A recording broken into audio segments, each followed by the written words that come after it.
Então, Ceifa de Luz, pelo Espírito Emmanuel, psicografia de Chico Xavier.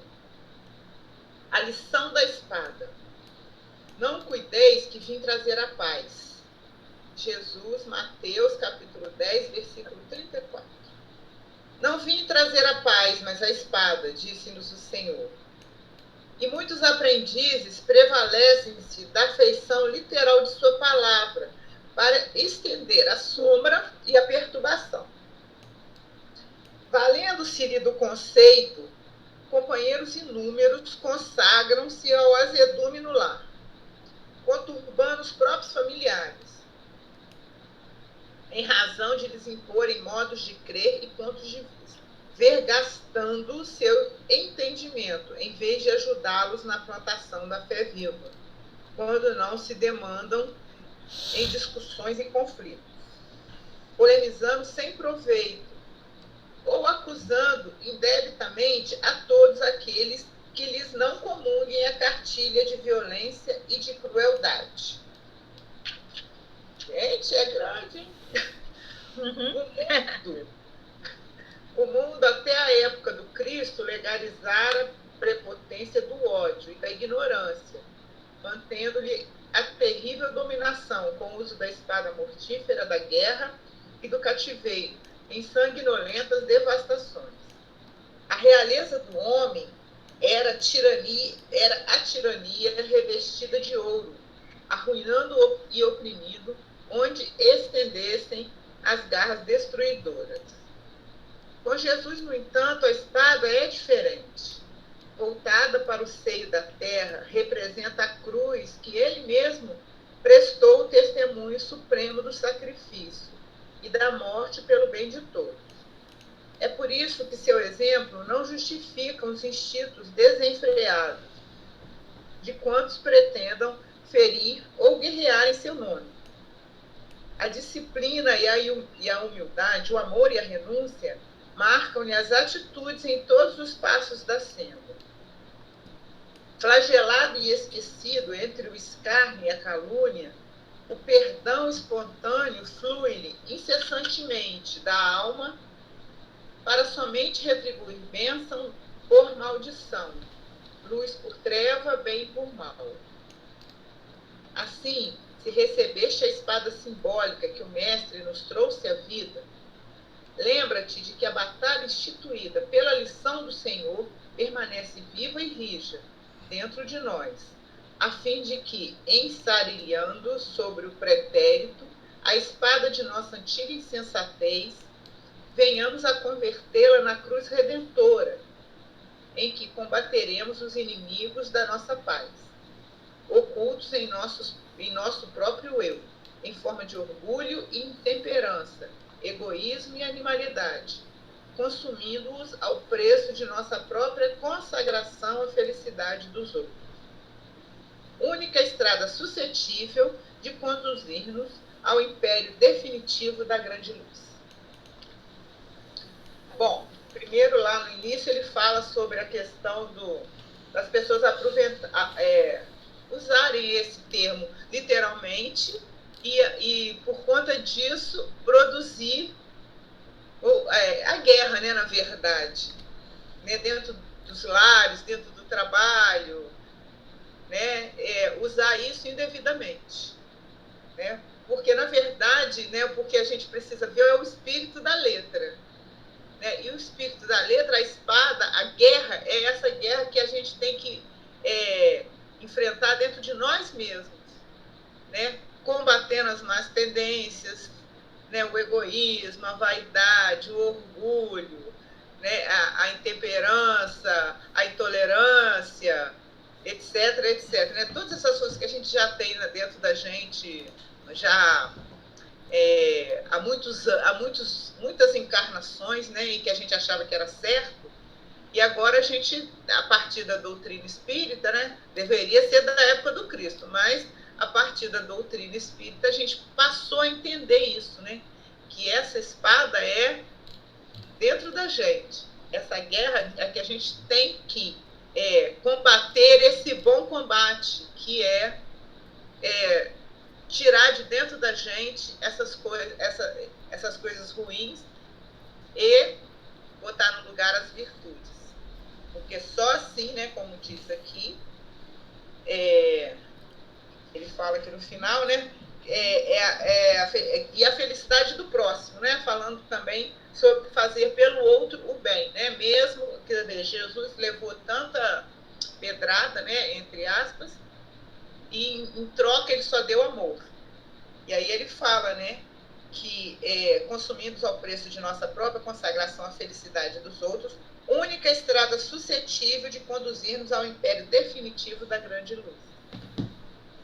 Essa iluminação que a gente está procurando, né? Esse reino de Deus dentro de nós. Então, é um combate muito, muito duro, muito difícil, né? E a gente nem sabe quando que esse combate vai acabar, né? É uma guerra longa. Então, é isso que eu entendi. Vai, Tozélio, quer mais um pouquinho aí, completar? Não tem muito que completar, não, é isso mesmo. Que ela mesmo comentou, a Rosane comentou muito bem. Como eu quis até botar aqui a espada aqui do lado, né? Porque realmente ele dá o símbolo da cruz, né? Cravada na terra. É verdade. Né? Você vê certinho que é uma cruz cravada na terra.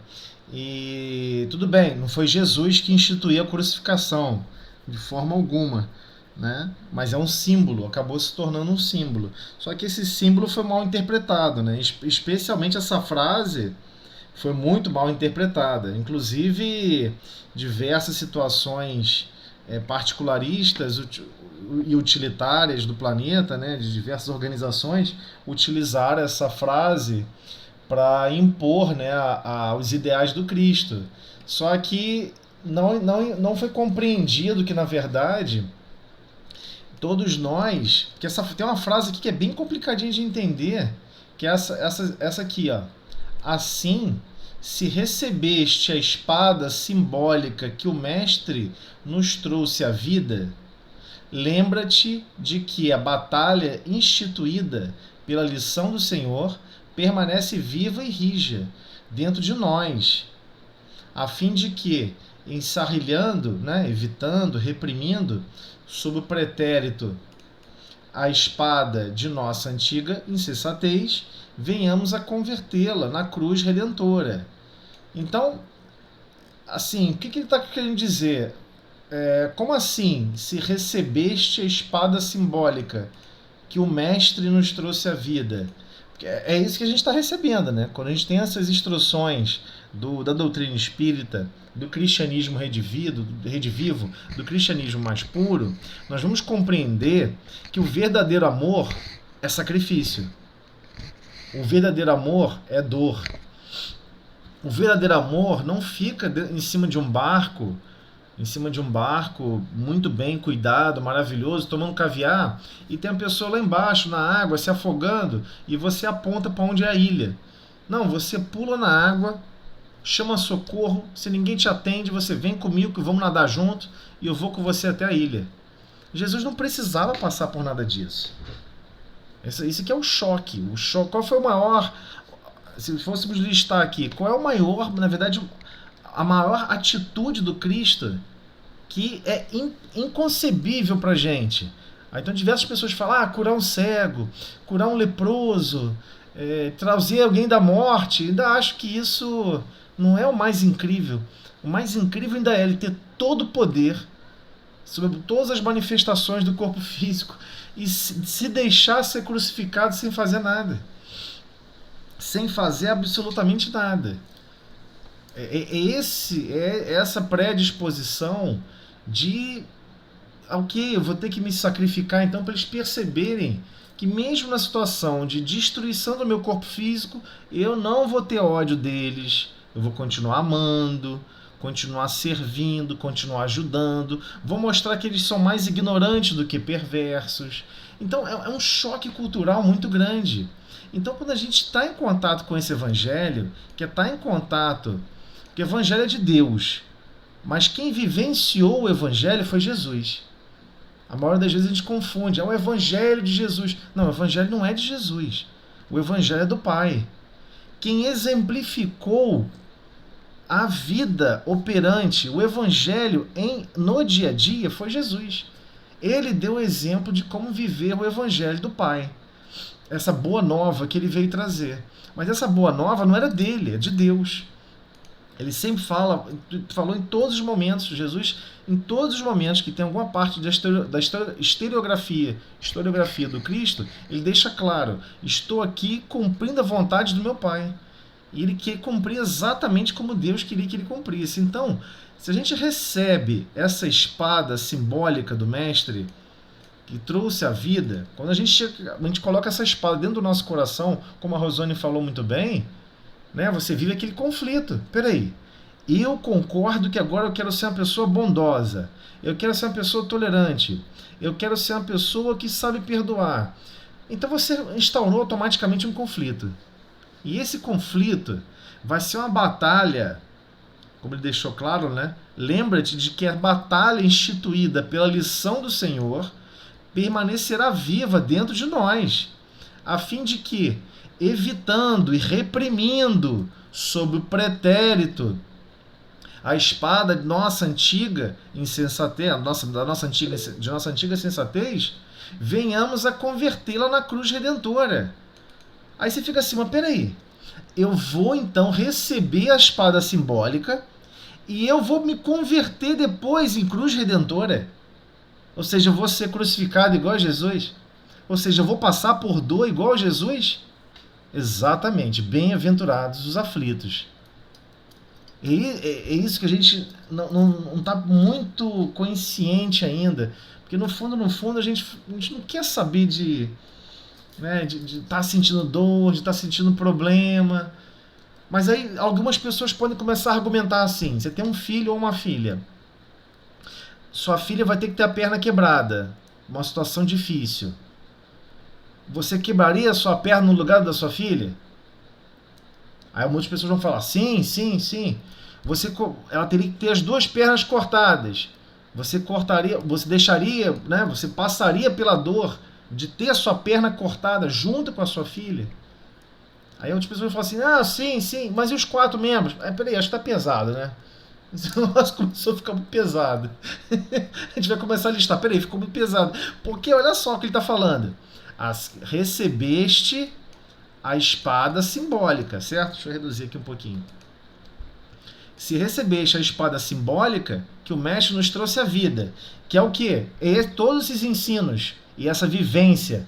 É o Evangelho dinamizado em cada passo do Cristo e exemplificado. Não tem mais como ter dúvida de interpretação. Ele viveu o Evangelho do Pai e mostrou pra gente, se eu consigo, vocês conseguem. Vim num corpo físico igual ao de vocês. Fico com as mesmas dificuldades que você. Tive que caminhar pela terra, pela pedra, sede, fome, mas mostrei que é possível ter harmonia, equilíbrio, estar em comunhão com o Pai. Então ele veio e deu esse exemplo. Então beleza, ele trouxe essa espada simbólica. Mas depois que nós instituirmos a batalha dentro de nós vamos errar. Nós vamos continuar errando, porque na verdade nós vamos ter que continuar ensarrilhando, ou seja, evitando, reprimindo o quê?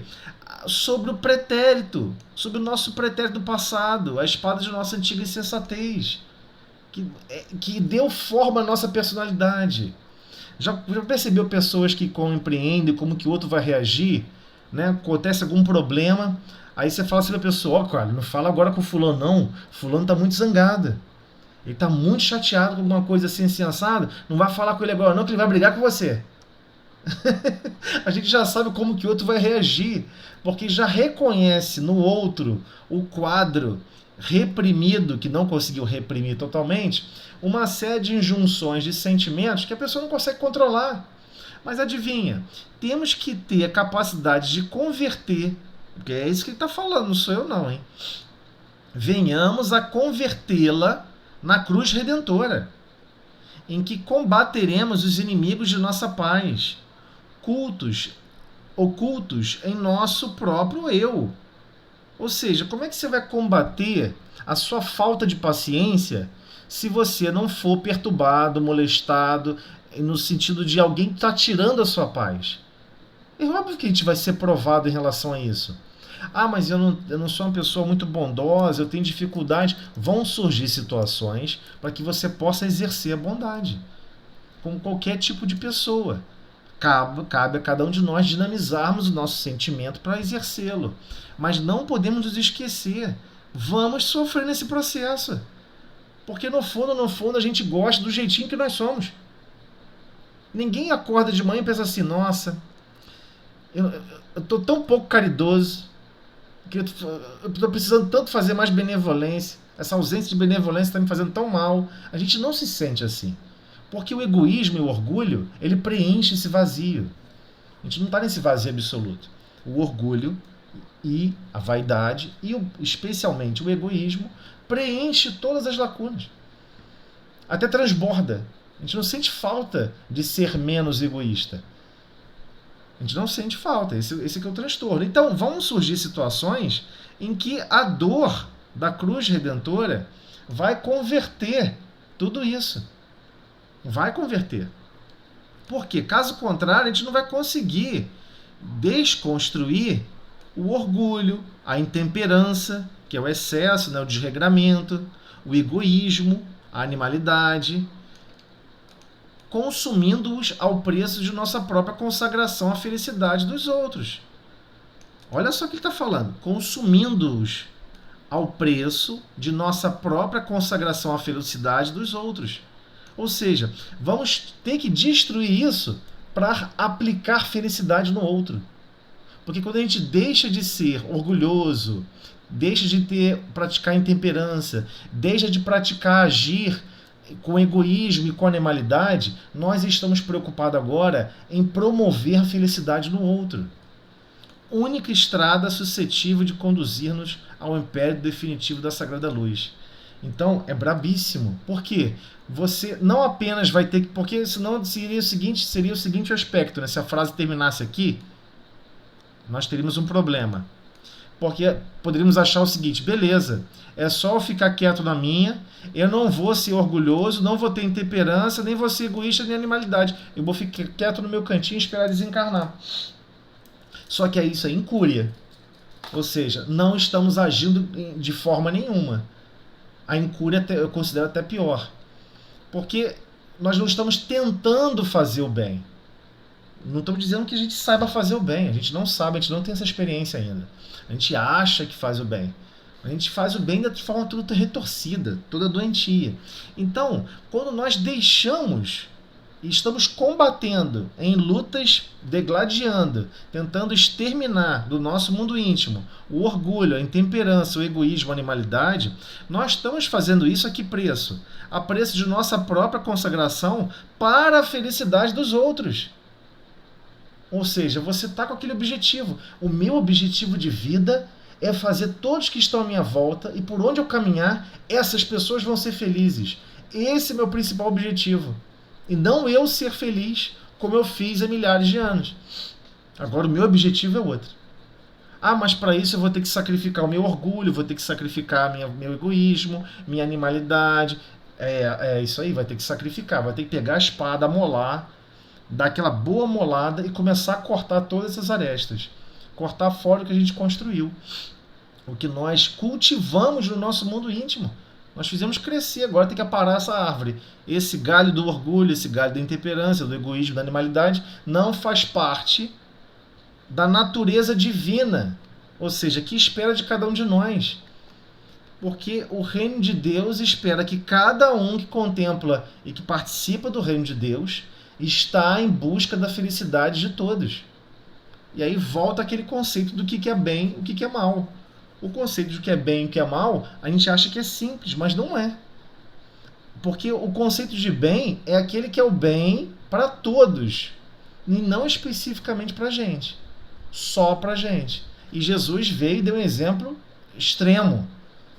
O exemplo extremo. Eu vou fazer o bem máximo para a humanidade. Como a página comenta nesse trechinho aqui, né? Voltada para o seio da terra, representa a cruz, em que ele mesmo prestou o testemunho supremo do sacrifício e da morte pelo bem de todos. Ah, então quer dizer que Jesus foi para a cruz e salvou a gente do pecado, a gente não tem mais pecado, a gente não tem mais erro? Não, não, não. Ele salvou a gente ficar andando igual a passarinho tonto, sem saber qual é o norte.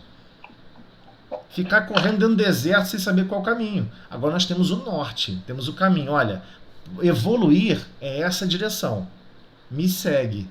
Por isso que todas as vezes do Evangelho a gente vai ver Jesus falando: abandona tudo isso que tem aí no seu mundo íntimo e me segue. E é esse o objetivo.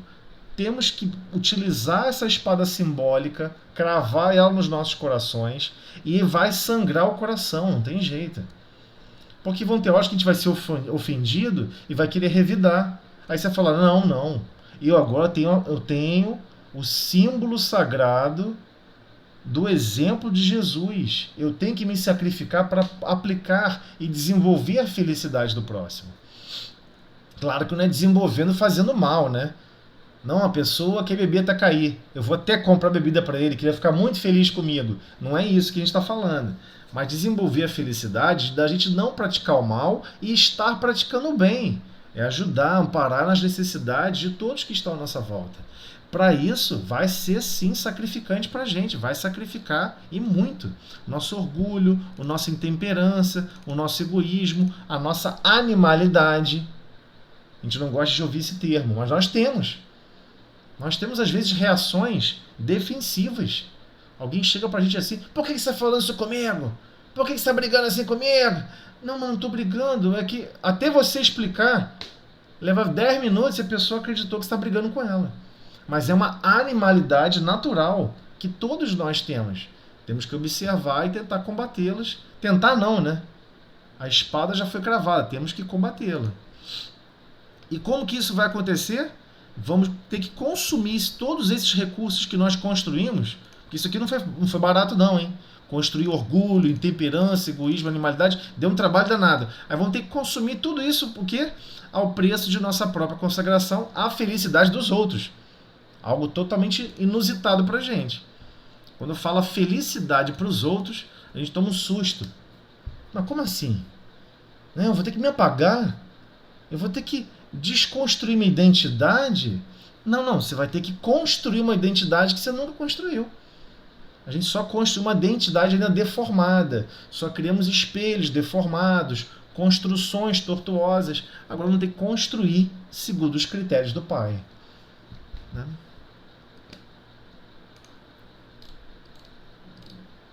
Então vamos para a prece aí.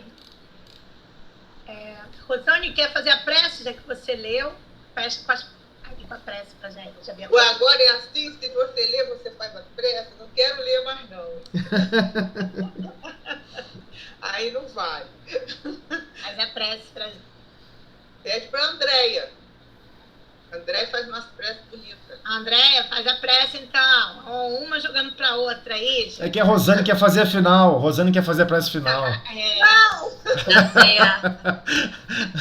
Ela não é a Andréia, ela quer fazer a final. Tudo bem, faz a final. Mestre Jesus, queremos agradecer, Senhor, a oportunidade. Não. Possamos, Senhor, estar focada nesse trabalho e aproveitar ao máximo essa mensagem de hoje. Quero pedir por todos os irmãos presentes e que sejam dirigidos, Senhor, com a sua paz e proteção, que nós possamos estar com a mente bem aberta para aproveitar ao máximo,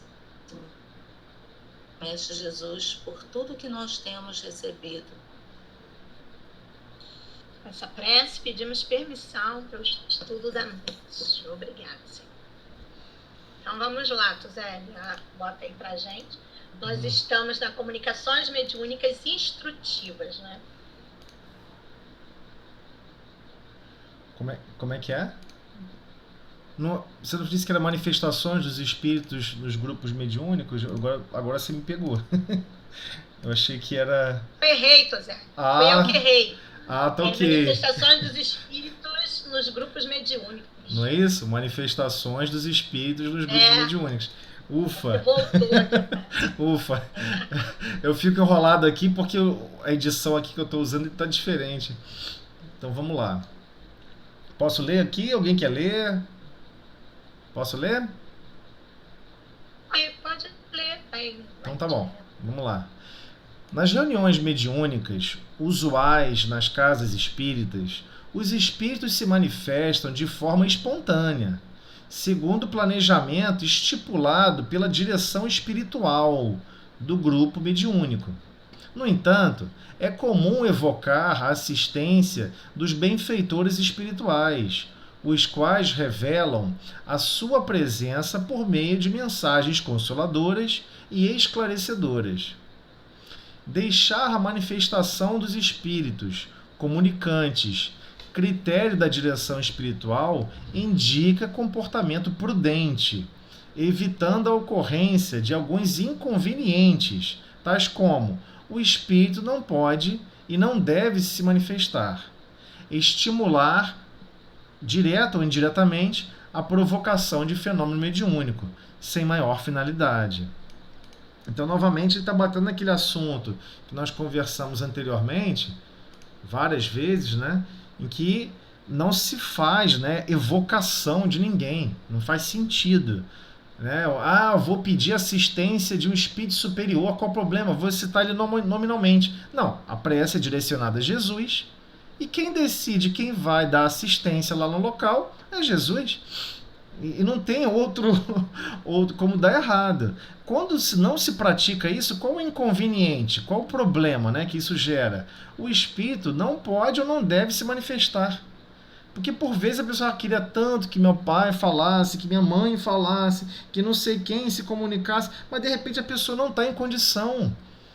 O que você prefere? Que ela receba as vibrações salutares daquela reunião e as vibrações edificantes e até mesmo curadoras para o perispírito, aonde ela estiver, porque é assim que se processa, flui através do fluido cósmico universal e chega até lá, na velocidade do pensamento, ou você quer ver pessoalmente ali uma manifestação direta. Então a gente observa que é basicamente um preciosismo da nosso próprio desejo de satisfação física, né, de querer ter um contato ali físico com aquela pessoa.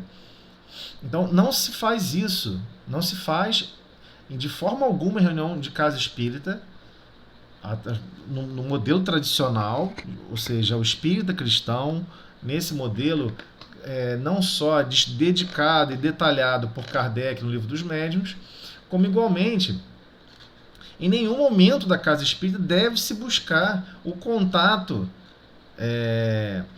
com o guia, o espírito guia da casa. Mas como é que você sabe quem vai se manifestar? Entendeu? Para que cair na mesma forma experimental de Kardec? Que você tem que ficar analisando. Devo derrubar essa parede? Antigamente as casas espíritas faziam muito isso. Devo derrubar essa parede? Aí fica esperando a mensagem. Devo abrir uma reunião? Aí ficava pedindo pergunta, mas isso é uma organização material, cara.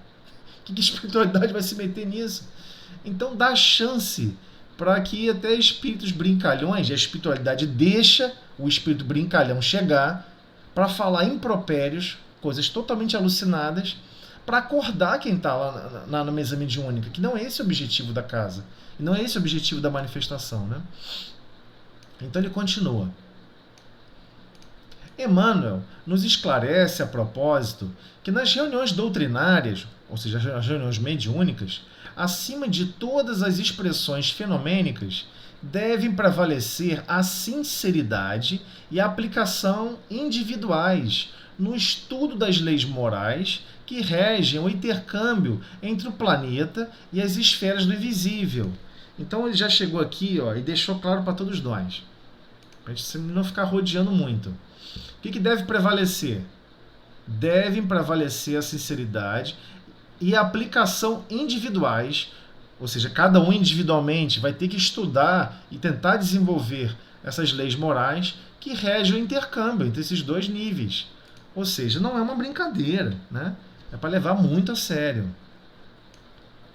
Então, de modo algum se deverá provocar as manifestações mediúnicas cuja legitimidade reside nas suas características de espontaneidade, mesmo porque o programa espiritual das sessões está com os mentores que os orientam do plano invisível, exigindo-se de cada estudioso a mais elevada porcentagem de esforço próprio na aquisição de conhecimento, porquanto o plano espiritual distribuirá sempre de acordo com as necessidades e os méritos de cada um. Então, ele novamente está destacando qual a principal característica? Espontaneidade. É a principal característica. E espontaneamente, os irmãos que coordenam o estudo, coordenam a reunião do ponto de vista espiritual, é que vai decidir quem pode falar, quem não pode, e até o que pode falar. Porque, de repente, o único objetivo daquele irmão não é receber ajuda, é provocar o caos. E a espiritualidade superior sabe o que pode provocar o caos e inibe. Então, e outro aspecto aqui extremamente importante nesse parágrafo, nessa frase aqui. Exigindo-se de cada estudioso a mais elevada porcentagem de esforço próprio na aquisição de conhecimento. Ou seja, precisamos adquirir conhecimento sobre a fenomenologia e sobre como vivencia o espírito fora do corpo físico, como igualmente o próprio fenômeno. Ou seja, o próprio médium igualmente deve buscar... Ah, mas então tem que ser perfeito. Não, ele não está falando isso, por isso que ele falou em porcentagem.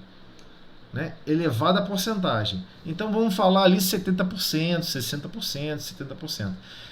Vamos tentar chutar aqui uma percentual para isso. Porque temos que nos esforçar. Temos que nos esforçar da aquisição desse conhecimento. Como que devemos dinamizar nosso pensamento? Qual deve ser nossos sentimentos? Chega alguém zangado, a gente fica zangado junto? Chega alguém revoltado querendo xingar e destruir tudo, a gente colabora com o sentimento e também deseja chutar tudo e tacar fogo em tudo. Então a gente tem que controlar o nosso sentimento nesse sentido. E quanto mais conhecimento a gente tem sobre tal fenômeno, melhor o nosso preparo. Né? Quem está mais preparado para apagar incêndio? O bombeiro, uma pessoa que nunca foi treinada diretamente com fogo. O bombeiro, ele estudou, fez prova, fez exercícios, fez simulações, fez mais exercícios, mais simulações, mais preparo. Então, da mesma maneira, é atividade, não que exista um combate, né? Eu digo que o combate de incêndio que existe é o incêndio dentro da gente. Todos nós temos a chama do egoísmo, a chama do orgulho, a chama da vaidade, dilacerando e consumindo tudo. Mas, nesses momentos, vai demandar um esforço maior de cada um de nós. Forçar o fenômeno mediúnico é tisnar uma fonte de água pura com a vasa das paixões egoísticas da terra, ou com as suas injustificáveis inquietações. Então, igualmente, ele comenta. É óbvio que a atividade fora do corpo físico, ela se desenvolve. Como nós já sabemos, existe a reunião mediúnica que ocorre entre desencarnados. O reflexo do que está acontecendo na Terra, de ter as reuniões de encarnados para desencarnados, é uma parcela pífia, super pequenininha. Mas, com certeza, ela se desenvolve continuamente entre diversas esferas, como igualmente ocorre entre Jesus e Deus. Jesus é o médium. Deus opera através de Jesus. Então, é lógico que é de altíssima pureza esses processos. Então temos que tomar muito cuidado com as nossas paixões egoístas, né? As nossas paixões egoísticas da Terra, que nós criamos, né? Com a nossa vivência aqui na Terra, que gera inquietações injustificáveis. Igualmente, né? Não só essa que ele está comentando aqui como paixões egoísticas da Terra, como igualmente o quê? Suas injustificáveis inquietações. Por isso que ele botou ou, né? Ou com as suas injustificáveis inquietações. Então, de certa forma, a pessoa está assim, puxa vida, queria tanto resolver um problema que eu estou passando.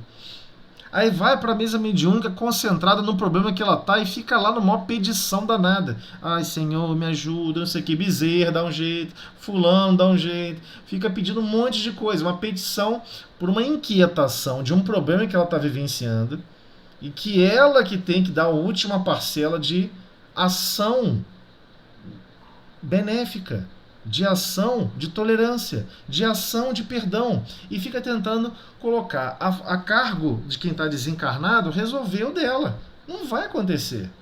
Isso não vai acontecer. O que vai acontecer é você se sentir mais equilibrada para tomar uma decisão, se sentir mais fortalecida, com mais coragem, com mais capacidade, com mais discernimento, mas a escolha e a ação vai ser sempre nossa. Então, isso tudo é fruto de um conjunto de paixões egoísticas que nós adquirimos na Terra, com a nossa vivência, a nossa experiência, né? Eu estou falando demais. Alguém quer falar alguma coisa? Porque a gente vai entrar em outro parágrafo aqui. Ana? Nós temos que pensar que ao ir para a mesa mediúnica, para ir para uma reunião mediúnica, tentarmos ir mais equilibrado possível, né, Tosé? E sem a pretensão, assim, como você falou, de pessoais. E do entendimento. Eu sempre vi as reuniões mediúnicas como estar me adestrando, me evangelizando, ou seja, me evangelizando. Acho que dessa forma você contribui mais para a reunião, fluir a reunião, né, da forma que o plano espiritual organizou. Porque essa reunião é organizada anteriormente. Né? Por isso que a necessidade de você também ter esse conhecimento, de estudar. Não, com certeza. Correto aí? Então, mas por exemplo, vamos pensar o seguinte, o dia tem 24 horas. Na matemática básica da vida. Nós passamos 1/3 dos dias fora do corpo físico. Isso não quer dizer que não ocorra fenômenos mediúnicos fora do corpo físico, também ocorrem. Se nós multiplicarmos 7 dias por semana por 24 horas, nós temos 168 horas. Se diminuirmos 1 hora da reunião mediúnica, que é semanal, sobra 167, 167 durante a semana. E a gente não pode ficar com aquela pretensão de acreditar que a reunião mediúnica, a gente tem que se preparar para a reunião mediúnica, para a reunião mediúnica. Nós temos que nos preparar para todo dia, porque um dia tem 24 horas. Então nós vamos estar interagindo conosco mesmo, com o nosso orgulho, com a nossa vaidade, com a nossa dificuldade de lidar com a vida, 167 horas por semana. Só 1 hora é uma comunicação com aqueles que estão fora do corpo físico. E que boa parte das vezes tem os mesmos problemas, os mesmos defeitos, os mesmos vícios que todos nós. Então é um processo colaborativo em conjunto. Todos nós precisamos nos melhorar, mas temos que acreditar e ter consciência que a vida espiritual, esse intercâmbio, ele ocorre todo dia. Somos instrumentos do bem ou do mal quando nós escolhemos agir no bem ou no mal, durante toda a semana. Então, quando ele está falando que esse esforço próprio na aquisição de conhecimento, é claro, é também durante o quê? Durante a semana. As reuniões de estudo. Nós estamos estudando, tentando compreender, tentando assimilar, tentando conhecer, mas não podemos criar o fascínio e acreditar que, por exemplo, na véspera da reunião, eu não gosto desses livros que relatam isso. Eu sei que eu não tenho gabarito e nem o objetivo é esse, de criticar a obra que relata na véspera da reunião mediúnica ou na véspera da reunião de desobsessão, faça isso, faça aquilo outro, não se irrite, não grite, não brigue. Então, somente essa carga horária você não tem que fazer isso, o resto pode, porque o resto é a maioria. Como é que você vai ser 90% de um jeito e de uma hora para outra você para 10%? O que acontece é que isso não é verdade. A gente continua com esse antagonismo, com os nossos vícios de como falar com o próximo, de como nos portar. Temos dificuldade muito grande de falar com carinho, né, de responder com carinho, de sermos fraternos, zelosos, humildes, doces, meigos de coração, porque esse é o intercâmbio inicial que demonstra fraternidade. Se a gente tem um hábito totalmente agressivo a semana inteira, é óbvio que quando chegar o nosso momento na reunião mediúnica, o que vai acontecer? Pode ser até que alguém esteja se comunicando, a gente começa a reprovar a pessoa. Nossa, esse espírito zangado, Olha aí, ó, deve ser um malfeitor, deve ser isso, deve ser aquilo. Ué, mas quando você está julgando aquela pessoa e não fazendo prece, pedindo ajuda, pedindo amparo, Senhor, observe, um irmão tão zangado quanto eu, tão enraivecido quanto eu, tão ignorante e com diversos problemas como eu, ampare a ele, Senhor. Se a gente não tiver essa trama dentro de cada um de nós, nos nossos corações, nós vamos participar muito mal da reunião. E possivelmente vamos ser isolados na reunião mediúnica. A espiritualidade superior não precisa da gente. Não precisa de nós. Nós é que precisamos da reunião. Porque a reunião bota a gente em contato, inclusive com aqueles que desencarnaram, e podemos dilacerar o nosso coração e fazer com que ele aperte, e cai uma gotinha de benevolência, cai uma gotinha de tolerância. E quem sabe até uma situação desagradável, cai uma gotinha de perdão. Por que não?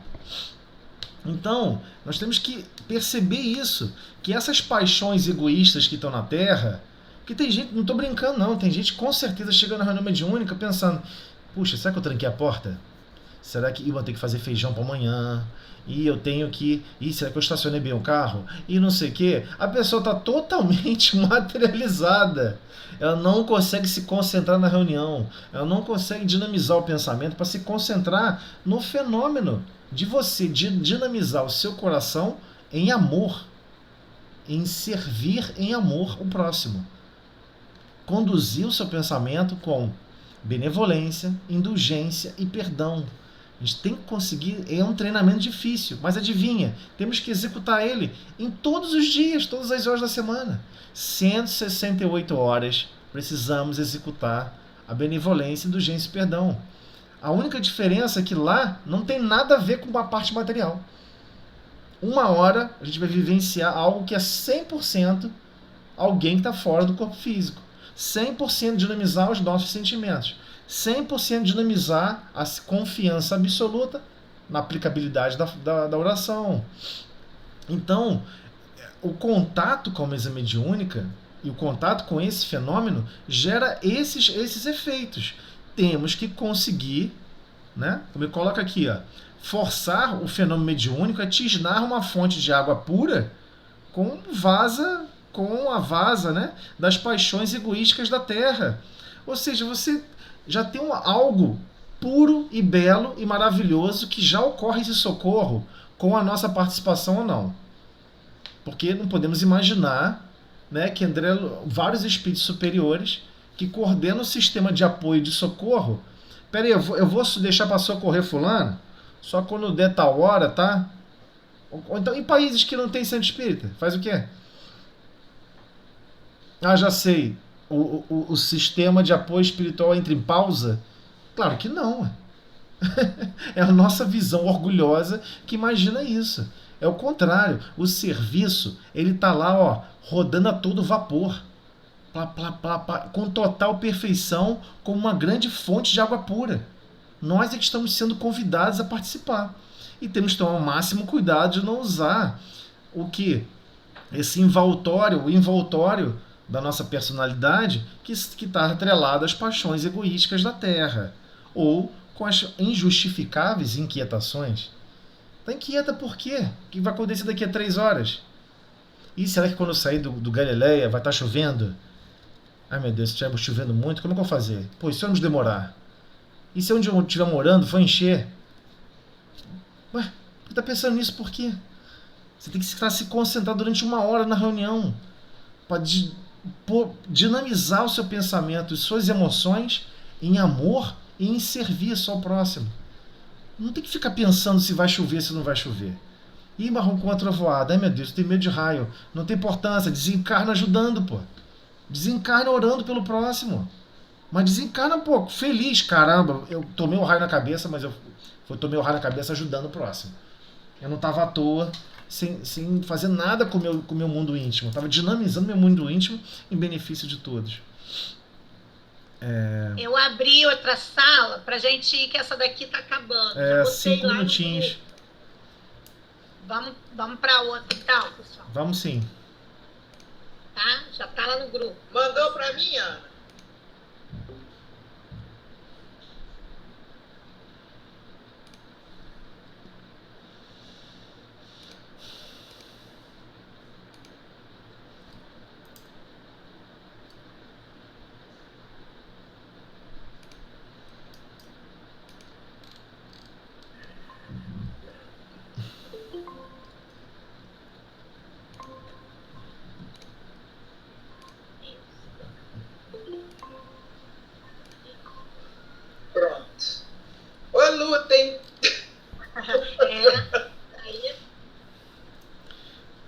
Porque o que acontece? Senão a gente pega uma percepção meio distorcida, né? Acreditando, não, peraí, eu tenho na verdade que melhorar meu mundo íntimo para reunião mediúnica, né?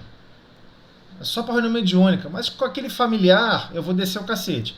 Qualquer outra pessoa que eu digo que eu gosto, mas eu tenho uma dificuldade de lidar com ela, eu vou descer o cacete também. Não pode, né? Não é isso. Ó, eu lembro de um caso, era muito engraçado. Lá no Galileia, né? E a gente tinha cantina, né? E aí a cantina era depois que terminava o passe. Aí na hora do passe, todo mundo concentrado, todo mundo bonitinho ali. Aí saía todo mundo contrito. Aí quando chegava na cantina, queria todo mundo passar na frente do outro. Era muito engraçado isso. Então, mas você... Não durava meia hora. Não, mas você entende. Mas você é uma pessoa altamente indulgente. Você vive a tolerância na sua total máxima. Você compreende totalmente. Mas observa que são as inquietações injustificáveis. A pessoa estava preocupada que tinha que pegar condução, não queria chegar tarde em casa, que de repente ainda tem que passar roupa para amanhã, e que tem que estar atrasado para o trabalho, que não arrumou a mala, que não arrumou a comida, que não... A pessoa fica cheia de... Só que se a gente parar para observar, esse é o momento que a gente tem que parar para refletir, aí a parte filosófica do espiritismo, a gente vive assim o tempo todo. Tem gente que adora fazer, eu adoro fazer to-do list, né? Eu adoro fazer listas do que eu tenho que fazer. E a pessoa bota lá assim, 5 minutos faço isso, 10 minutos faço aquilo, 15 minutos faço aquilo outro. Aí aquela lista vai governando o dia dela, né? Ou seja, ela está criando princípios de aflições e de inquietações que por vezes são injustificáveis. Ela não está conseguindo executar aquilo ali, tudo aquilo ali, com paz e com harmonia. Só com paz é fácil. Com harmonia que é difícil. Porque a ausência da harmonia é que a gente perturba todo mundo que está à nossa volta. Para a pessoa alcançar a paz. Então ela está com algum problema para resolver. Ela joga aquele problema para cima de todo mundo, para todo mundo ajudar ela. Pronto, agora ela ficou em paz. Mas desarmonizou todo mundo. Esse é o grande problema, né? Então, esse preparo para a reunião mediúnica não é simplesmente para a reunião mediúnica, é para o espírito imortal. Vamos desencarnar com esses mesmos problemas, com inquietações, com frustrações. E temos que aprender, peraí, basta. Eu tenho que ter equilíbrio, eu tenho que buscar equilíbrio. Aonde? Confiança total em Deus. E Deus faz a parte dele e eu faço a minha. A verdadeira fé é uma relação de confiança. Eu confio em Deus e Deus confia em mim. Eu tenho certeza que Deus vai fazer a parte dele. Mas Deus também quer depositar a certeza absoluta que nós vamos fazer a nossa parte. E aí é nessa parte que a gente geralmente fica fugindo, vive com paixões egoísticas e vive criando uma série de maluquices do dia a dia. Problemas onde não tem. A gente deveria estar interagindo com mais calma, com mais paciência. Pô, mas eu vou ter amor por um prato? Eu vou ter amor para limpar chão? E eu vou ficar limpando o chão, fazendo carinho no chão? Mas por que não? Ele sustenta o seu pé. Então, é uma mudança de paradigma de como viver a vida. E que isso vai se desenvolver aos poucos. O próprio texto aqui de Emmanuel, ele está falando a porcentagem. A gente sabe que a pessoa às vezes não tem como se dedicar durante muito tempo para certos estudos e muito tempo para grandes reflexões. Mas vamos lá, vamos fazer um esforço, né, de se dedicar um pouquinho. Pode continuar aqui, Ana, no próximo parágrafo? Pode. Então vamos lá. Este benfeitor, no caso Emmanuel, não aconselha a evocação direta e pessoal de espíritos nas reuniões mediúnicas, em caso algum. Eu vou marcar aqui, ó, em caso algum. Bezerra, vem aqui me ajudar. Bezerra deve estar ocupado em outro lugar. Você fica chamando Bezerra. Pede a Jesus, Jesus vai dar as coordenadas e os trabalhadores para seus devidos lugares. Então ele continua. Justifica esta assertiva explicando assim: se essa evocação é passível de êxito, sua execuibilidade somente pode ser examinada no plano espiritual. Como é que você vai saber se é execuível? ou seja, se consegue ser executada, quem vai poder executar ou não e vai coordenar isso ou não vai ser do ponto de quem está no plano espiritual. Daí a necessidade de sermos espontâneos, portanto, no complexo dos fenômenos espiríticos. A solução de muitas incógnitas espera o avanço moral dos aprendizes sinceros da doutrina. Aí aqui aquela parte da confiança em nós mesmos, né? Nós somos confiáveis, né? Você é confiável? A solução, aguarda o quê? A solução de muitos incógnitos. Perdão. Deixa eu apagar aqui. Espera o avanço moral dos aprendizes sinceros da doutrina. Então, temos que lembrar que mediunidade é uma ferramenta para dinamizar e acelerar o processo da nossa evolução moral e intelectual. Mas, igualmente, a ausência de aprendizado moral dificulta certos fenômenos e certos mecanismos.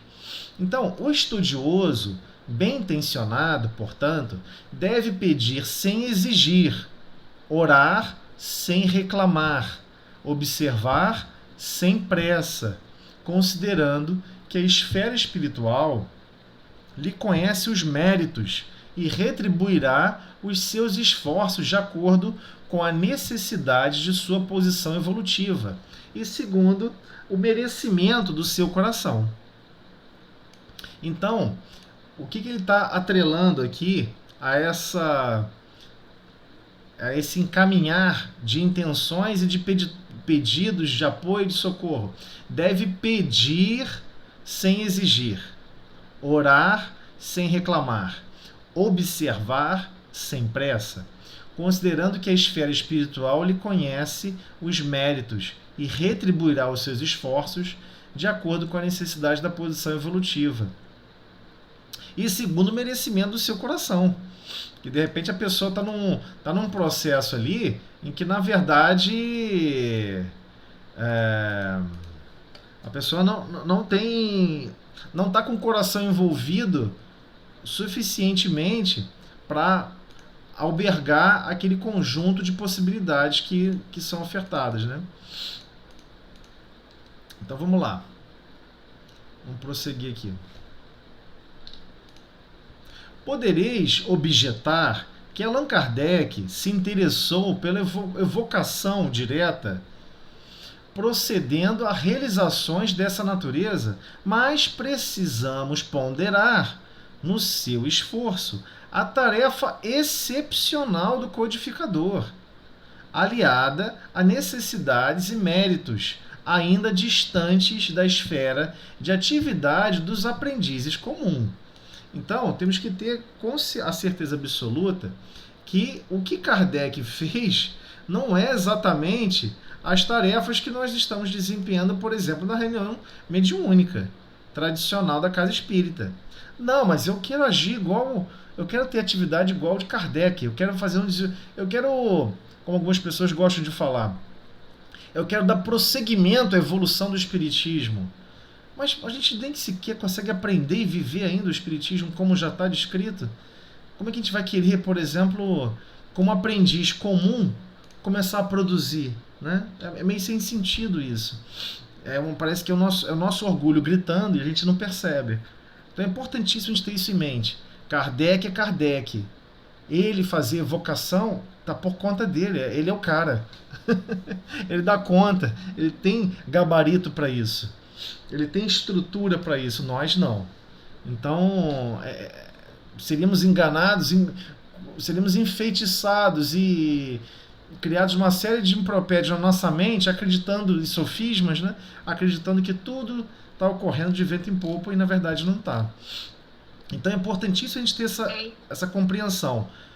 Kardec fazia vocação, e até no Livro dos Médiuns nós vamos encontrar isso, ele relatando como um cientista, as experiências e as vivências que ele executou, só que não é para que nós possamos praticar, né? Não tem o menor sentido. Pode falar aí. E é interessante, né, que Ali ele fala sobre a necessidade de orar sem reclamar, observar sem pressa, considerando que a esfera espiritual lhe concede os méritos. Porque se nós formos para a reunião com o intuito também de obter só o que a gente deseja, e esse desejo nosso, a maioria das vezes está equivocado, não tem que ser, não tem que ocorrer os nossos desejos. Ele deixa... vai atrapalhar a nossa, né? Sim, como ele deixou... nossa evolução. Mas aí é o estudioso. Então fica... Ele deu uma classificação conjunta aqui, né? Estudioso bem intencionado. Não adianta só estudar e não ter boa intenção. Então, estudioso bem intencionado, ele deve o quê? Pedir sem exigir. Porque às vezes nós somos meio casca grossa, né? Queremos ficar pedindo as coisas, mas como é que não vai resolver? Eu quero que resolva minhas coisas agora. Orar sem reclamar. Porque às vezes a pessoa no meio da oração está reclamando. Fulano, Senhor Jesus, me ajuda, sabe? A tolerar fulano. Fulano é tão difícil. Eu peço muito pela alma dele. É uma alma muito esquisita. Você está reclamando. Você está pedindo ajuda, mas está reclamando, criando um processo que é o que acontece na Terra, né? Como um processo humano. Você tem que diminuir o outro para se exaltar. Só que na cultura do Pai é o contrário. Você tem que se diminuir e exaltar o próximo. O certo da oração seria: Senhor, eu aqui, extremamente ignorante, equivocado, egoísta, não consigo conviver com fulano. Certamente fulano deve ser uma pessoa maravilhosa, mas eu acabo extraindo dele a pior reação, os piores impropérios, porque eu devo agir muito mal sem consciência. Mas quem faz prece assim? Se auto-prejudicando, se auto-condenando. A gente quer sempre humilhar o outro, né? Para nos exalçar, né? Então, ele deixa claro igualmente: observar sem pressa. Por que está falando sem pressa?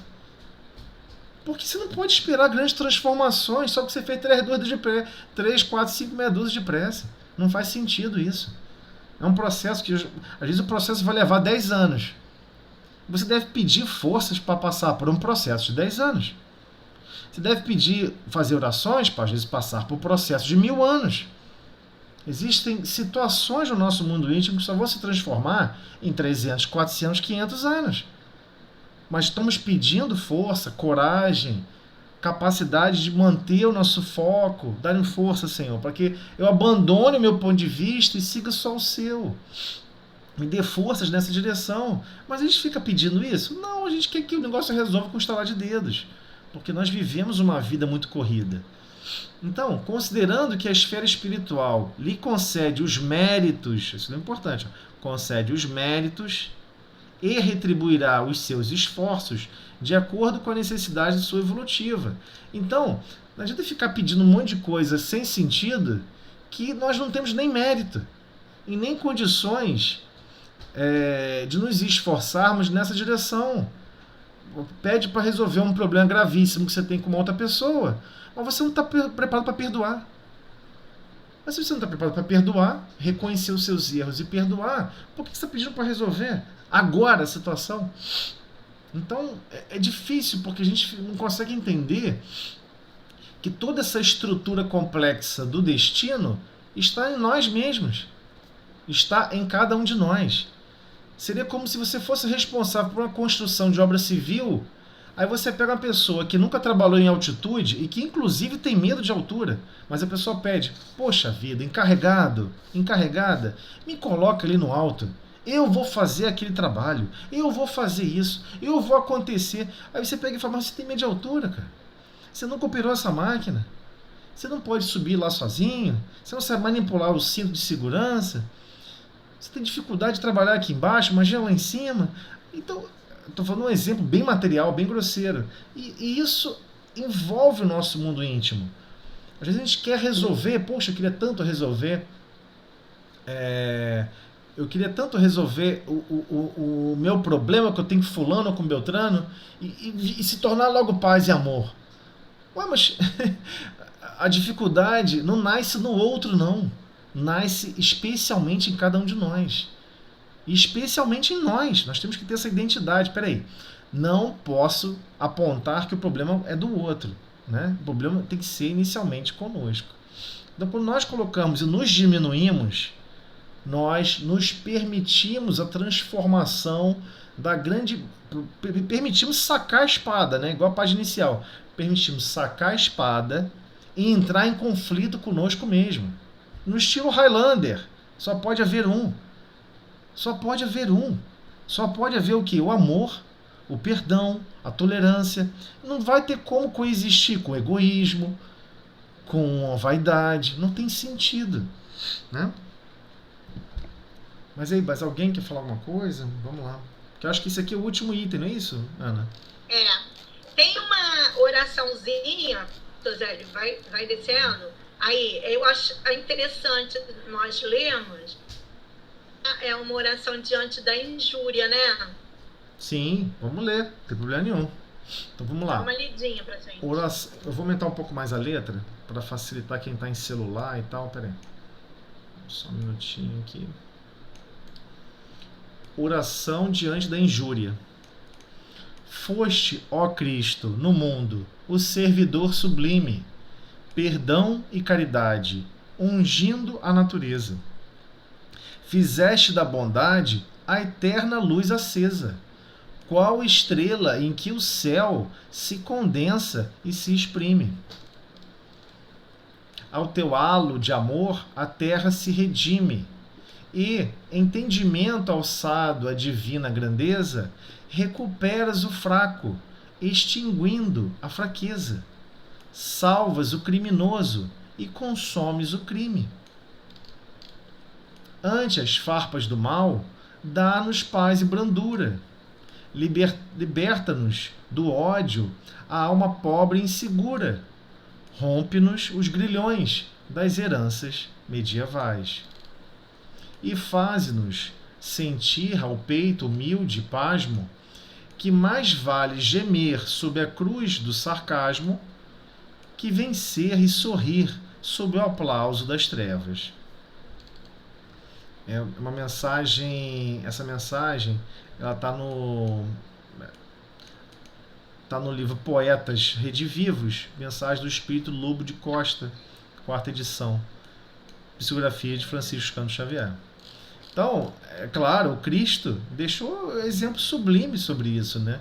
Ele viveu o perdão, viveu a caridade continuamente, né? Fez a bondade o princípio de conduta do seu dia a dia. Então ele está deixando claro, olha, me segue, é esse o caminho. Temos que ter essa capacidade. Não, porque às vezes você está revoltado com alguém, você recebeu uma injúria de alguém, e aí você está revoltado com aquela pessoa. Como é que você vai desfazer a revolta que está só em você, porque talvez não está no outro?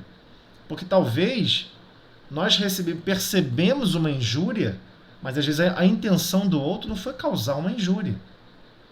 Então tem esse problema. Mas no que se refere a cada um de nós que recebemos ou percebemos, vamos melhorar a frase, percebemos a injúria, temos que ter algum dinamismo atrelado aos exemplos do Cristo em desconstruir esse sentimento, que é um sentimento que nós que estamos construindo no nosso mundo íntimo, ao perceber um processo de injúria. Então, como ele deixa bem claro, recuperas o fraco, extinguindo a fraqueza. Somos fracos, temos que entender isso. E temos que extinguir a fraqueza dentro de nós. Somos fracos mesmo. Salvas o criminoso e consomes o crime. Então, quantas vezes estamos... o engraçado é porque a nossa percepção de criminoso, a gente nunca retrata em relação à justiça de Deus. A gente retrata somente em relação à justiça do mundo. Mas quantas vezes nós estamos cometendo verdadeiros crimes de ordem maior, até mesmo contra o básico do básico, por exemplo, como os 10 mandamentos, e acreditamos que não somos criminosos. Eu recordo bem quando o Chico visitava diversas cidades, o primeiro lugar que ele queria conhecer era visitar os presídios. Então uma vez ele pergunta para Mano, né? Mano, puxa vida, essa situação dos presos, dos criminosos, eu acho tão difícil. Mano, explica para mim, o que é um criminoso? Quando você faz essa pergunta, você pode estar fazendo uma pergunta genérica, né? Mas ele foi bem sincero, o que é um criminoso? Aí Emmanuel responde, é você que ainda não foi descoberto. É um choque cultural, né? Hã? Como assim? É você que ainda não foi descoberto. Por quê? Nosso passado é cheio de crimes. Isso não quer dizer que estamos nessa encarnação sem ninguém nos perseguir ou sem ninguém nos acusar, que nós somos santinhos, não, entendeu? Temos sim uma série de impropérios e atitudes equivocadas no passado. Hoje, existem as constituições e existe a força policial, a força militar, para não deixar tudo se destruir. Imagina, se daqui a uma semana vamos falar o seguinte, ó, nenhum país mais tem exército e não existe mais polícia. O que vai acontecer com as cidades? Em mais ou menos 3 anos, tudo acabou, vai estar tudo pegando fogo. Não vai sobrar nada. Não vai sobrar nada. E na presença de alguma atividade de crime, diversas pessoas que teoricamente não eram criminosos em relação ao seu próprio mundo íntimo, vai estar aflorando princípios de crime e de atos insanos, porque se tornou uma atividade corriqueira do mundo. Então temos que entender que tem um monte de atividades corriqueiras do mundo que são hoje consideradas como normais, mas que no fundo exalta diversos desatinos de ordem moral em relação aos exemplos e expectativas do Pai, aos exemplos do Cristo e as expectativas do Pai. Então, entre farpas do mal, dá-nos paz e brandura. É claro que vamos sofrer o problema do mal. Jesus sofreu e deixou isso claro para os discípulos. Não se enganem. Inclusive, fala isso para Pedro. Pedro, para onde eu estarei longe de você, Pedro? Não vamos poder ficar juntos. Aí, como assim? Aonde você for, eu vou. Aí ele pega e fala, não, Pedro, você não está entendendo. Aonde eu vou é um extremo suplício, você não está preparado para isso ainda. E Pedro entra numa discussão em glória com ele. Que isso? Essa narrativa está no livro Boa Nova. Como assim? Você acha que eu não sou homem o suficiente, que eu não tenho coragem suficiente de ir em qualquer lugar que você vá? Olha que foi Pedro, hein? Pedro que negou Cristo. E ele pega e fala, olha, pelo seu rompante, pela sua forma como você está reagindo, eu percebo que existem lições profundas que ainda faltam no seu destino. Mas você vai entender depois. Para onde eu vou, você não está preparada. E ele continuou naqueles impropérios falando com Cristo. No final ele pega e fala, Jesus, olha, só para você ter uma ideia, você vai receber uma experiência muito importante para você. Depois você vai perceber que todos os seres humanos são muito mais ignorantes do que maus, como a maioria imagina. E é engraçado porque a gente tem uma dificuldade de conviver com o mal, né? Mas ele está dizendo aqui, ó, ante as farpas do mal, dá-nos paz e brandura. Dá-nos paz e brandura. Claro que isso aqui, nós temos que estar capacitado no nosso próprio mundo íntimo para receber paz e brandura. Porque se você receber o mal e que é vingança, não vamos poder achar que vamos estar sintonizados com Cristo, com o amor do Cristo, para perceber paz e brandura. Então liberta-nos do ódio, a alma pobre e insegura. Então se libertar do ódio faz todo sentido. Nós temos diversas situações que estamos realmente com ódio, né? Rompe-nos os grilhões, né? Essas algemas das heranças medievais. E realmente temos diversas heranças medievais. Nós somos espíritos extremamente prisioneiros ainda de diversas identidades da Europa. Ana que sabe explicar melhor isso aí. Identidade da Europa, o chá das 5, querer viver na França, Champs-Élysées. Então, é complicado. Nós estamos ainda prisioneiros.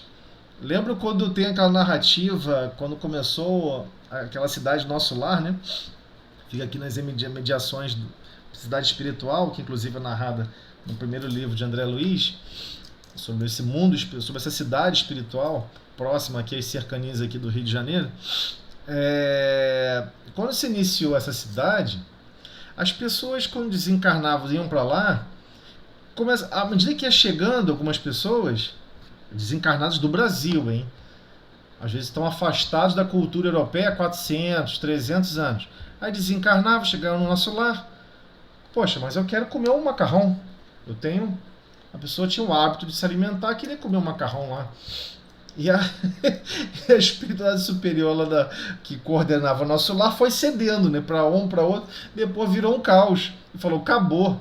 Vai ser igual para todo mundo. Padronizou o processo lá alimentar que eles demandavam, mas ficou um único só. Mas por que? Pô, mas 300, 400 anos a pessoa está prisioneira à forma de se alimentar da Europa antiga. Estamos ainda prisioneiros. Chá das 5 é outra coisa.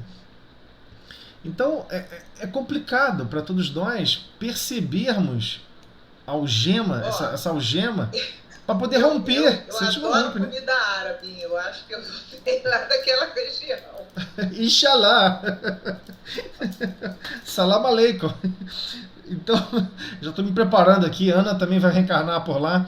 Eu estou me preparando também para poder acertar o idioma, a alimentação. Né, Rosane? Rosane também vai reencarnar por lá também. Só se foi em Dubai? Eu tenho um nariz assim, ó, meio de árabe. Eu não sei não. Eu tenho um pezinho lá. A história dos árabes são muito boas. Mas ele vai traçando uma série de detalhes para deixar claro, olha, o Cristo é um mapa. Jesus vivenciou o Evangelho de Deus. Ele foi o Evangelho de Deus. Ele executou todos os processos necessários de libertação que todos nós temos que executar e vamos ter que executar. E executaremos em algum dia, de brandura, de bondade, de doçura, de amor, de temperança. Então, essas chamadas virtudes ou qualidades têm que ser trabalhadas, têm que ser desenvolvidas, mas elas não podem coexistir e habitar em conjunto com o egoísmo, com o orgulho, com a animalidade, com a brutalidade da vida. Não faz sentido, né? Eu estava ouvindo ontem, NEP, falando sobre Bezerra de Menezes. Aí essa oração me lembra assim, a lapidação que nós temos que ter, né? Porque nós somos lapidados pelas dores, né? E o Bezerra de Menezes, ele não foi diferente. Aí ele estava falando sobre Bezerra de Menezes, estava falando que quando o Bezerra de Menezes entra no espiritismo, ele passa a ser espírita, né? Ele teve uma perda de filho, ele teve 15 filhos. Sim. 2 do primeiro casamento e com o segundo casamento ele teve os outros 13. Em 1 ano ele perdeu 2 filhos adultos. Sim. Em 1 ano. Perdeu mais, né? Até perdeu mais que isso. Os filhos foram desencarnando. Ao total parece que só ficaram 5. Sim. Né? Aí eu me lembrei, a gente tem a mania de olhar para essas pessoas, né, de elevação espiritual. Aí eu não conhecia esse lado do Bezerra de Menezes, dessa trama, dessa lapidação, né? Ele passou por um bocado, né? Aí a gente fica vendo como que o sofrimento, ninguém vai deixar de passar. Né, para você chegar a ser um espírito de uma envergadura moral tão, né, isso não quer dizer que você vai deixar de sofrer. O Bezerra de Menezes sofreu, aí o Francisco Cândido Xavier também teve seu sofrimento ali com a mãe. Aí a gente mal saiu das fraldas, né, a gente quer só aquela, não quero ter problemas, não quero, aí você passa a perceber, né, como são as coisas, assim, nós somos muito egoístas, muito orgulhosos, muito vaidosos, e esquece de ver como que esses espíritos que chegam, né, na envergadura de Bezerra, de Chico, como que eles passaram por esse momento. Com dignidade. Com certeza, sem desespero, sem revolta, entendendo que tudo está certo, tudo obedece uma lei, uma causa justa. Com certeza, ele vivencia transpirava essa certeza em cada frase que ele falava com todas as pessoas. Então é muito difícil para todos nós, porque ainda estamos com esses grilhões, né? Ainda estamos algemados com relação à nossa percepção de mundo. Nós temos, na verdade, tudo que a gente vivencia, a gente particulariza. Você estuda, por exemplo, pedagogia. Você vai particularizar a pedagogia para você, em relação a como você vai exercer. Você estuda sobre alimentos, mas você vai particularizar para a relação que você gosta. Só que o aspecto moral não permite tanto isso, né? Porque ele já aplicou um modelo. O resto não tem modelo. Já percebeu isso? O resto não tem modelo. Não, mas o modelo não é Aristóteles? Não, não é Aristóteles. O modelo não é... Não é fulano. Não, mas em física o modelo não é Einstein? Não, não é Einstein. Então, a gente fica sem modelo, sem um guia, sem aquela pessoa assim, ó. Cadê aquela pessoa mais experiente que vai me ajudar, me guiar nas atividades, por exemplo, educacionais? Não tem. Tá? Você e seus conhecimentos educacionais. Não existe alguém que vai sentar do seu lado e vai poder dialogar com você. Esse assunto, pedagogicamente, é complexo. Vou te passar a minha visão e o que eu tive de experiência sobre isso. Às vezes até tem intercâmbios entre professores, mas você nunca vai observar alguém como uma referência para seguir. Então Jesus é uma mudança impressionante. Por quê? O governador do planeta, engenheiro sideral de Deus, ajudou a construir esse planeta, responsável pela evolução de diversos outros planetas. Jesus não é só responsável por esse.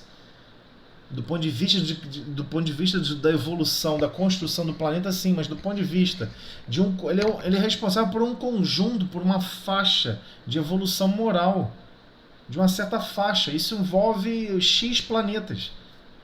Não é atrelado e separado como nós gostamos de ver fronteiras, né? Começa aqui, para lá. Aí o cara vem na situação mais impressionante, vai com todos, busca pescadores humildes e no finalzinho está falando: não vos chamo mais como servos, vos chamo como amigos, porque eu tenho revelado tudo ao Pai, para tudo que eu sei que eu tenho acesso ao Pai, eu tenho contado para vocês. Certamente Jesus falou muito mais coisas do que nós hoje temos acesso, e que talvez eles não tivessem tido condições de compreender, mas que agora podem resgatar, né, fora do corpo físico, resgatam o que significava cada um daqueles momentos. Mas nossa relação com a dor, ela ainda é muito difícil. As bem-aventuranças, não foi à toa que Jesus colocou a primeira com a bem-aventurados aflitos, né? É a mais difícil. E ele passou, né? E a gente vê, né, assim, aquela... Aí eu tô lendo esse livro aqui, ó, As Duas Faces da Vida, de Hermínio Miranda. Sim. Tem uma parte do sudário que ele tá falando, que é um médico, né, que pegou e estava observando, né, fazendo uma análise do corpo de Jesus, né, das marcas na cruz, depois da cruz, né? Sim. A dor atroz que é passar por aquela crucificação, por aquela penalidade ali, né? E ele passou essa penalidade toda e a dor não tinha nem necessidade, né? Só para nos dar o exemplo e falar e mostrar que a morte não termina ali, né? Que a força que tenhamos que ter, a dor de Maria, e você começa a ver, né? Ó, Jesus passa por um momento atroz, Maria perdeu o filho, já começa Maria a engravidar sem, né? Se você for pegar agora uma mulher engravida de alguém que é, né? Socialmente. Você vai dizer o que é uma perdida. Sim. Né? Olha o que ela passou no início e ainda termina perdendo, entre aspas, né, o filho vendo crucificado. Então são dores, né, que os espíritos estão vindo aí, olha, eu passei, você vai conseguir passar, vai superar, e a gente com pouquíssimo, até com uma dor de dente se desespera, né? Se revolta. Então, desespera. Né, aí eu vi o Bezerra de Menezes, ontem eu estava escutando a história dele, que eu não conhecia, a história profunda ali, os livros dele e tudo. Mas não pensei que era tão tão trágico. Aí É eu, complicado. Meu Deus do céu. Enterrar um como que- filho não deve ser fácil, não. Ele enterrou vários. Não foi Aí, mole. não mole, não. Muito. Eu falei assim, Jesus do céu, a gente tem Mas- que muito agradecer a Deus. Mas aquele espírito pioneiro, ele fica assim, poxa, eu tive a oportunidade de estar presente, ajudando fulano a passar por aqueles problemas. Por mais que tenha sido curtinho, porque ele chegou a enterrar filhos de 18, 19 anos também, né? Uhum, Já basicamente filhos mais velhos e Uma pequenos filha também. de 3 anos. Sim, 3 também. anos de idade. Também, bem pequenininha. Meu Deus do céu. Bem pequenininha. Eu falei, eu E ele, não pode não. não, e o pior, ele é médico, né? Então, você imagina, ele na condição de médico não pôde ajudá-la, entendeu? Nesse sentido, né? E tem uma passagem, não sei se vocês conhecem, que no dia que ele foi fazer a inscrição dele para a medicina na faculdade, ele chegou 2 minutos depois que a faculdade fechou. Ele sentou na porta, Não sabia, não. na frente da faculdade, ele sentou ali e ele veio lágrimas, porque o sacrifício que os pais tinham feito. Apareceu uma menina que viu ele triste, estava com a escrava, viu ele triste. Olha como é que Deus ali, Deus é assim, fantástico, né? Perguntou para ele, por que você tá triste? Aí ele foi, não tô triste. Não, você tá triste. Por que você tá triste? Aí ele foi e falou que tinha vindo de longe, do norte, né? Sim. Ele falava que era o norte, era norte naquela época, que se chamava Nordeste. Sim. Ele veio de longe e chegou atrasado para fazer a matrícula. Ela pegou a mão dele, não, vem comigo. Aí a escrava não conseguiu conter a menina. Ela deu a volta, tinha uma porta por trás da principal da faculdade e entrou na direção, simplesmente a menina era filha do diretor da faculdade. No momento certo, na hora certa, né? Olha, mas eu falei assim, gente, eu fiquei encantada ontem com a gente ouvindo, né? Encantada com a história de Bezerra de Menezes. Muito comovente, né? Sim. Muito comovente. A gente vê a ação de Deus, quando tem que as coisas têm que acontecer. Você tem que ir, não tem nada que vai te impedir. Você tem que chegar a um local, você chegar a um ponto, você tem que... Deus não vai promover ações ali, né? Para te levar... E quando não tem que ser, tudo atrapalha. Não. Isso. Exatamente. Tá tudo errado. É porque não tem que ser. Não tem, e a gente briga com Deus. Então é interessante que no nosso dia a dia a gente briga o tempo todo com Deus, não aceitando, e tudo que é pro nosso bem, né? Às vezes é um pneu que fura que não era para você estar ali naqueles 10 minutinhos ali e passar por aquele lugar. Mas vocês não fazem mais isso porque vocês são estudiosos, bem intencionados. Vou fazer até a prece depois com certeza, com certeza. São estudiosos, bem intencionados. Esse final aí que a Andréia intimou. Eu joguei para ela, agora jogou para mim, né?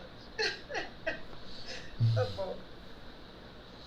Senhor Jesus, estamos agradecendo mais esse estudo, mais esses ensinamentos, Senhor, do Evangelho de Deus, para que possamos, Senhor, a exemplo de Ti, ter um norte, ter um sentido para a nossa vida, saber para onde temos que ir e de que forma temos que ir. Por todas as dificuldades, porque é delas que tiraremos o ensinamento supremo. Senhor Jesus, estamos pedindo por todas as pessoas que participam dessa reunião, que não puderam estar aqui, por todas as nossas famílias, por toda a humanidade, Senhor, em geral. Que todos possamos caminhar em direção a Deus. Obrigado, Senhor. Obrigada, Jesus. Com essa prece, pedimos permissão para terminar o estudo na santa paz. Obrigada, gente. Tchau. Fiquem com Deus. Tchau. Tchau.